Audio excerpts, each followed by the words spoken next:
हम लोग स्टार्ट करते हैं 7th क्लास के 14 चैप्टर पार्ट 2 से। पार्ट 1 और पार्ट 3 का डिस्क्रिप्शन आपको नीचे डिस्क्रिप्शन बॉक्स में मिल जाएगा। Heating effect of electric current. अभी हमने जस्ट इससे पहले देखा था कि जब आप एक बल्ब को छूते हो तो वो गर्म लगता है, तो इसका मतलब है क्या वो कुछ हीट प्रोड्यूस करता है। तो अब इसमें हम लोग इलेक्ट्रिक करंट के हीटिंग इफेक्ट पढ़ेंगे। एक इलेक्ट्रिक सेल लीजिए, एक बल्ब लीजिए, एक स्विच और कनेक्टिंग वायर लीजिए, एक इलेक्ट्रिक सर्किट बनाइए जैसा कि 14.9 फिगर में शो कर रखा है, वहाँ पे आप देख सकते हैं। ठीक है, इससे ऊपर हम लोगों ने जैसे देखा था यहाँ पे। उसके बाद this activity has to be done using only one cell. सिर्फ एक सेल से आपको ये एक्टिविटी करनी है और स्विच को ऑफ ही रखना है। Does the bulb glow? तो क्या जो बल्ब है वो ग्लो कर रहा है जब आपने स्विच को ऑफ पोजीशन में रखा था? आप उस बल्ब को छू के देखिए।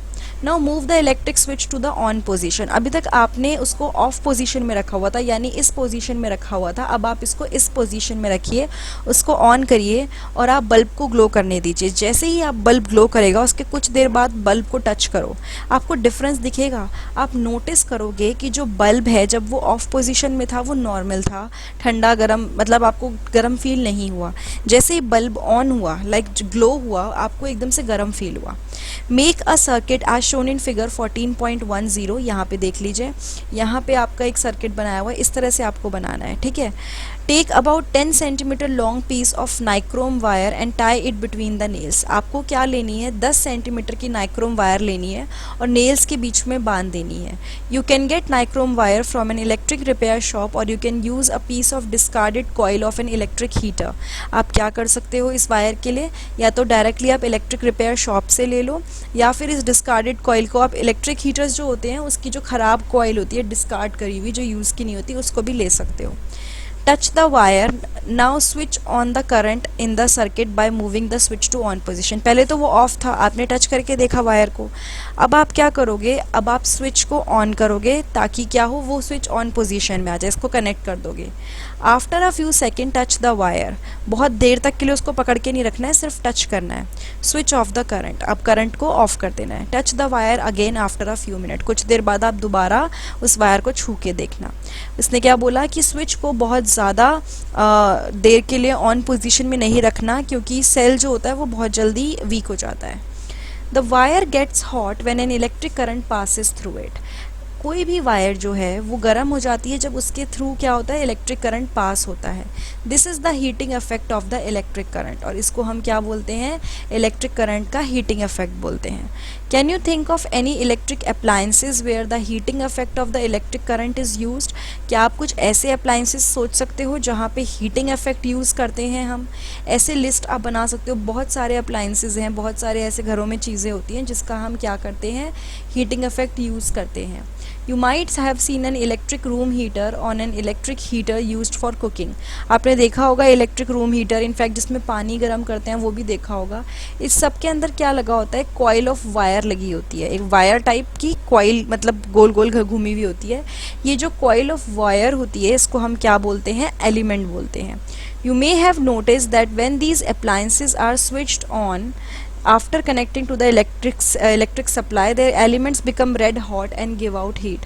होता क्या है, जैसे ही स्विच ऑन आप करते हो, इनके जो वायर है, ठीक है, जैसे आपने स्विच किया, जो इनके एलिमेंट है जिसके बारे में अभी हमने पढ़ा, कॉइल ऑफ वायर, वो थोड़ी सी गर्म हो जाती है और रेड कलर की हो जाती है और हीट देती है। The amount of heat produced in a wire depend on it's material length and thickness. जो हीट प्रोड्यूस होती है किससे? वायर से। वो डिपेंड करती है कि वायर की मटेरियल क्या है, लेंथ क्या है और थिकनेस क्या है। उससे आप पता लगा सकते हो कि कितना हीट प्रोड्यूस हुआ। ठीक है, यहाँ पे इसको भी पढ़ लेते हैं। Boojho could not see element in an electric iron. पहली told him that electric appliances such as immersion heaters, जिसको डुबा के रखते हैं, hot plates, iron आपके जो घर में प्रेस करने के लिए होते हैं, गीज़र, केटल्स, हेयर ड्रायर, इन सब के अंदर एलिमेंट होता है। जैसे ही एलिमेंट होता है, ये एलिमेंट के थ्रू क्या होता है, आपका कोई भी तरह की हीटिंग इफेक्ट प्रोड्यूस होता है। आप ये फिलामेंट देखो, ये जो फिलामेंट है पर्टिकुलर, ये पार्ट जो है ये ग्लो कर रहा है। ठीक है, और कितनी हीट प्रोड्यूस होगी वो डिपेंड करता है कि मटेरियल कैसा है, लेंथ कैसा है, थिकनेस कैसा है। Thus for different requirement the wires of different material and different length and thickness are used. तो अगर हमें कोई ऐसा मटेरियल है जिसमें बहुत हल्की हीट चाहिए तो हम उसमें बहुत हल्का सा क्या लेंगे, वायर लेंगे। उसमें ज़्यादा हीट चाहिए तो उसमें हम ज़्यादा बड़ी या मोटी वायर लेंगे। The wires used for making electric circuit do not normally become hot. जो वायर्स हम लोग इलेक्ट्रिक सर्किट बनाने के लिए यूज़ करते हैं, ठीक है, वो क्या होती है, हॉट नहीं होती इतनी जल्दी। On the other hand the element of such electric appliances become so hot that they are easily visible. यानी कि हम जो वायर्स इलेक्ट्रिक सर्किट्स लिए यूज़ करते हैं वो हॉट नहीं होती, लेकिन जो उसके एलिमेंट होते हैं, जो इलेक्ट्रिक अप्लायंसेस के अंदर एलिमेंट होते हैं, वो इतने हॉट हो जाते हैं कि हम उनको देख पाते हैं। The filament of an electric bulb get heated to such a high temperature that it start glowing. यानी एक बल्ब का जो फिलामेंट होता है वो इतना ज़्यादा हीट हो जाता है कि वो ग्लो करना स्टार्ट कर देता है। If a large current passes through a wire, the wire may become so hot that it may even melt and break। अगर बहुत ज़्यादा करंट एक पतली वायर से या जितनी वो कंट्रोल कर सकती है उससे ज़्यादा से वो पास हो गया तो क्या होगा, आपका जो वायर है वो मेल्ट भी हो सकती है, टूट भी सकती है। अब उसने पूछा but is it possible for a wire to melt and break, let us check out. हमें ये देखना है कि क्या पॉसिबल है कि कोई वायर मेल्ट हो जाए और ब्रेक हो जाए, वो अब हम चेक करेंगे। Make the circuit we used for activity 14.3 again. आप क्या करोगे, एक सर्किट बनाओगे जो आपने 14.3 एक्टिविटी के लिए बनाया था दोबारा से। ना आपको क्या करना है, सेल को रिप्लेस करना है बैटरी से जिसके अंदर 4 सेल हैं। Also in place of the nichrome wire tie a thin strand of steel wool. यानी अब आप नाइक्रोम वायर यूज़ नहीं करोगे, एक स्टील की वुल, दैट इज़ जैसे क्या होता है वो जो स्टील वुल होती है ना, सब यूटेंसिल्स को साफ़ करने के लिए यूज़ होती है, ग्रॉसरी शॉप पे आपको मिल जाएगी। If there are any fans in the room switch them off. अगर कोई भी फ़ैन है उस रूम में तो उसको बंद कर दो। Now pass the current through the circuit for some time, observe the strand of steel wool carefully. अब क्या करोगे, करंट को पास करने दो सर्किट से, उसके बाद आपको क्या करना है, उस स्टील की वुल को बहुत ध्यान से देखना है। अब और नोटिस करो क्या होता है, does the strand of steel wool melt and break. जो स्टील का वुल है क्या वो मेल्ट और ब्रेक होता है। Wires made from some special materials melt quickly and break when large electric current are passed through them। वो wires जो किससे बनती हैं, कुछ स्पेशल मटेरियल से बनती हैं, वो जल्दी से मेल्ट हो जाती हैं और ब्रेक हो जाती हैं जब उसमें से इलेक्ट्रिक करंट पास होता है। These wire are used for making electrical fuses। ठीक है, उसने क्या बोला, जो वायर्स किससे बनती हैं, कुछ स्पेशल मटेरियल से बनती हैं, वो क्या हो जाती है, क्विकली मेल्ट हो जाती है या ब्रेक हो जाती है जब उसके आसपास इलेक्ट्रिक करंट पास होता है, और वो यूज़ होती है किसके लिए, इलेक्ट्रिक फ्यूजेस बनाने के लिए। In all building fuses are inserted in all electric circuits. हर बिल्डिंग में क्या होता है, फ्यूज़ यूज़ होता है, मतलब जो फ्यूजेस होते हैं वो इलेक्ट्रिक सर्किट्स में इंसर्ट होते हैं। There is a maximum limit on the current which can be safely blow through a circuit. एक मैक्सिमम लिमिट होती है कि इतना करंट कहीं से भी पास ऑन हो सकता है, ठीक है, एक सर्किट में से ईजिली पास ऑन हो सकता है। If by accident the current exceed the safe limit, if by accident the current exceed the safe limit, the wires may become overheated and may cause fire। अब देखो क्या होता है, अगर एक्सीडेंटली ये जो करंट है जितना सेफ लिमिट है उससे ज़्यादा करंट फ्लो कर गया, कई बार करंट बहुत तेज़ फ्लो करता है, तो जो वायर्स हैं वो ओवरहीट हो सकती हैं और उसकी वजह से आग लग सकती है। If a proper fuse is there in the circuit it will blow off and break the circuit. अगर एक प्रॉपर फ्यूज़ है उस टाइम पे सर्किट में तो क्या होगा, वो ब्लो ऑफ हो जाएगा और वो सर्किट को ब्रेक कर देगा। ठीक है, मतलब कि फ्यूज़ एकदम से बंद हो जाएगा, एकदम से मतलब होता है ना कि फ्यूज़ की वजह से जो करंट होता है वो जो नुकसान पहुंचा सकता है उसको बचा सकता है। तो अगर प्रॉपर फ्यूज़ आप यूज़ करते हो तो क्या होता है, सेफ्टी आपकी जो होती है ना इलेक्ट्रिसिटी से रिलेटेड वो बन जाती है। तो नीचे लिखा भी है, अ fuse is thus a safety device which prevent damages to electric circuit and possible wires. तो आपका जो ये फ्यूज़ है ये क्या होता है, एक सेफ्टी डिवाइस होता है जो किसी भी तरह के डैमेज होने से, जो इलेक्ट्रिक सर्किट में या फिर जो आग लगने के चांसेस होते हैं उससे बचा लेता है। Fuses of different kind are used for different purpose. अलग अलग जगह पे अलग अलग तरह के फ्यूज़ यूज़ होते हैं। ठीक है, fuses shown in figure 14.15 are generally used in electric appliances. जो आपके फ्यूज़ शो हुए हुए हैं किसमें, फिगर 14.15 में, एक बार ऊपर जाके देख लेते हैं, ये वाले मैं अब कर देती हूँ, दीज आर द फ्यूजेस। ठीक है, ये जो फ्यूजेस हैं ये क्या करते हैं, ये इलेक्ट्रिक अप्लायंसेस में यूज़ होते हैं। We observe the heating effect of the electric current and learn how we use it for our advantage.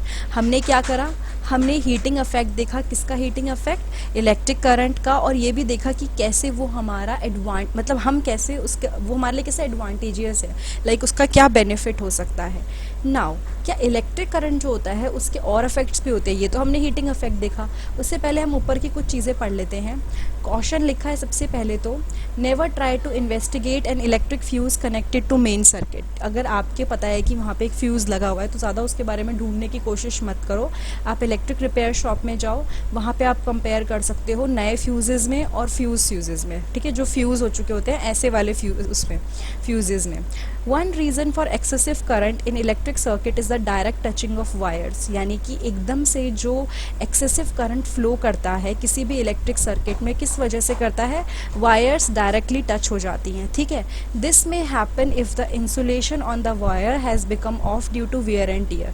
और ये किस वजह से होता है, अगर जो इंसुलेशन है वायर्स की, जिस वजह से वो प्रोटेक्टेड थी, वो ख़राब हो जाए, वियर टियर मतलब उसके ऊपर की जो इंसुलेशन थी वो किसी तरह हट गई, तो उसकी वजह से शॉर्ट सर्किट हो सकता है। ठीक है, another reason for excessive current can be the connection Another reason for excessive current can be the connection of many devices to a single socket। कई बार लोग क्या करते हैं, एक ही सिंगल सॉकेट में बहुत सारे डिवाइस लगा देते हैं और वो जो सर्किट होता है ना उसके ऊपर ओवरलोड पड़ जाता है, क्योंकि आपने जितना वो रिलीज कर सकता है करंट, उससे ज़्यादा करंट मतलब आपने डिवाइसेस लगा दिए।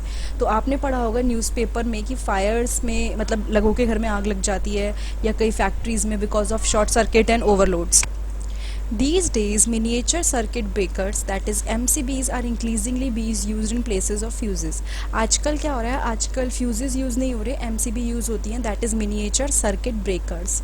ठीक है, these are switches which automatically turn off when current in a circuit exceed the safe limit. देखो इनकी क्या खासियत है, ये फ्यूज़ नहीं होती हैं बल्कि ऑटोमेटिकली टर्न ऑफ हो जाती है, बंद हो जाती हैं जब करंट किसी सर्किट के अंदर क्या करता है, सेफ लिमिट से ऊपर जाता है। तो ये वो स्विचेज होते हैं जो ऑटोमेटिकली बंद हो जाते हैं जब सर्किट में जो करंट है वो सेफ लिमिट से ज़्यादा होता है। You turn them on and the circuit is once again complete. जब ये ऑफ हो जाते हैं आप इसको ऊपर कर सकते हो ताकि क्या हो, जो सर्किट है वो दोबारा कंप्लीट हो जाए। Look for ISI mark on MCB also. ठीक है, ISI मार्क भी इसके ऊपर होता है, ऑथेंटिसिटी वगैरह के लिए भी ये चीज़ें यूज़ होती हैं। तो ये फ्यूज़ के बारे में था कि क्यों इंपॉर्टेंट है। Always use proper fuse which have been specified for particular applications carrying ISI mark. Never use just any wire or strip of metal in place of fuse. मतलब कि आपको हमेशा देख के यूज़ करना चाहिए कि उसके ऊपर प्रॉपर ISI मार्क है कि नहीं। कोई भी ऐसी वायर या मेटल की स्ट्रिप मत यूज़ करो फ्यूज़ की जगह, प्रॉपर चीज़ें यूज़ करो, बिकॉज अगर ये चीज़ ढंग से यूज़ नहीं हो तो इसके बहुत नेगेटिव इफेक्ट हो सकते हैं, प्लस आग वाग लगने का डर बहुत रहता है। तो ये पार्ट 2 था जिसमें हम लोगों ने पढ़ा magnetic effects, heating effect of current. तो हमने अभी तक क्या देखा, इलेक्ट्रिक करंट्स और इफेक्ट्स, इसके इस पर्टिकुलर पार्ट में हम लोगों ने हीटिंग इफेक्ट से डील किया। अगर आपको इसके फर्स्ट और थर्ड पार्ट को देखना है तो आप नीचे डिस्क्रिप्शन बॉक्स में देख सकते हैं। उसके अलावा 7th क्लास के और चैप्टर्स देखने के लिए भी नीचे मैंने डिस्क्रिप्शन बॉक्स में सारे लिंक पेस्ट किए हुए हैं, वरना डायरेक्टली मेरे चैनल पर जाइए, वहाँ पर आपको क्लास और सब्जेक्ट के अकॉर्डिंग हर चैप्टर मिल जाएगा, आप उसको वहाँ पर देख सकते हैं। Thank you so much.